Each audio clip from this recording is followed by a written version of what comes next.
Aida for abandoning my dead father's high school best friend.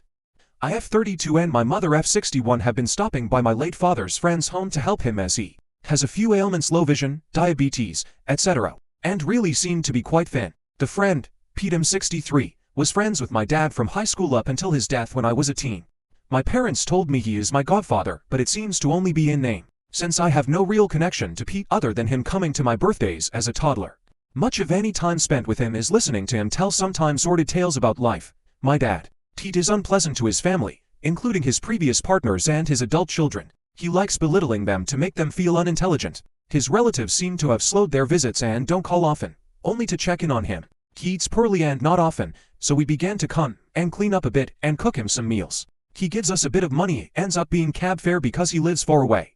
And we always refuse initially because we are doing what I think my dad would if he were alive. Pete can also be hard to deal with, whether it's racism, xenophobia, he is a person of color and immigrant, ironically, or misogyny, he is usually negative, unprovoked. He says things when his relatives call or stop by, like saying, "Oh, Op is coming. Don't worry about making me something to eat." Don't bother coming to his partners who come to check on him, or "Oh, ask OP's mother, she can help you out with that." And it creates tension between all parties.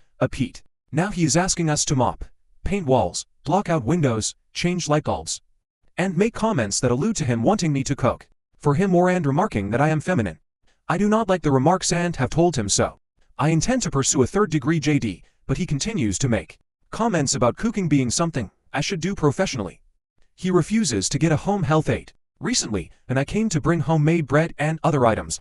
I arrived, and a man that I didn't know was there. I asked Pete why didn't he tell me he had company over. I wouldn't have made my way across town if I had known. The man responded for Pete, basically telling me it was fine. Let him eat and I didn't need to cook, to let him be in the kitchen. Pete never looked up from eating while the stranger spoke to me, like a little kid at a dinner table. I feel like my obligation to my deceased dad to help his friend has run its course.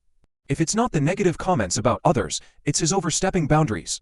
An example of this is when he belittled his sons and I told him my father hadn't always been kind to me, and if he was alive and been none kind to me now, I would tell him off. Pete laughed and told me I would never do such a thing, my dad would never allow it.